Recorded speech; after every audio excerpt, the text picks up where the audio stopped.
समीर कदाचित तुम्ही असाल आणि हा अर्जुन जो तुम्ही बनू शकता। समीर आणि अर्जुन दोघे मित्र, लहानपणापासून एकत्र वाढलेले, पण सवयी दोघांच्या अगदी वेगवेगळ्या। लहानपणापासूनच समीर असा परीक्षेच्या 2 दिवस आधीच पुस्तक उघडणारा, उरलेला वेळ सहज वाया घालवणारा, आणि अर्जुन तो रोज थोडं अभ्यास करणारा, म्हणूनच परीक्षेच्या काळात शांत आणि निर्धास्त राहणारा। हळूहळू दिवस जातात, कॉलेज संपतं, दोघही नोकरीच्या शोधात लागतात।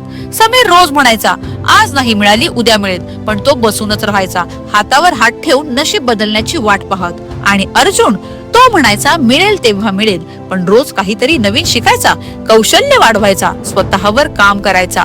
काही वर्षांनी समीर अजूनही तक्रारच करत राहिला आणि अर्जुन तो आयुष्य घडवत राहिला, हळूहळू पण ठामपणे। मित्रांनो आणि मैत्रिणींनो, कर्मा म्हणजे फक्त विचार नाही, तर कर्मा म्हणजे कृती। तुम्ही रोज जे करता तेच तुमचं उद्याचं आयुष्य तयार करत असतं। तुम्ही निर्माण करता तेच तुमचं आयुष्य।